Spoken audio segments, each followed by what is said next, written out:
మహబూబాద్ జిల్లా కంబాలపల్లి గ్రామంలో నందిమేడారంలో ఘనంగా శ్రీ సమ్మక్క సారలమ్మ తల్లి జాతర డప్పు చప్పులు మంగళ వాయిద్యాలతో ప్రారంభమై 13న సారలమ్మ గద్దెపైకి వచ్చి 14న వనం నుండి జన్నులకి ప్రధాన పూజారి తూర్పాటి గణేశ్వామికి పూని గుట్టపై నుండి శ్రీ సమ్మక్క తల్లి పెద్దపైకి తీరింది.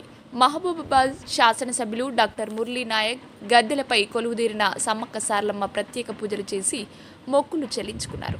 నంది మేడారంలో భక్తులు అధిక సంఖ్యలో పాల్గొని నంది మేడారంలో మొక్కులు చెల్లించుకున్నారు.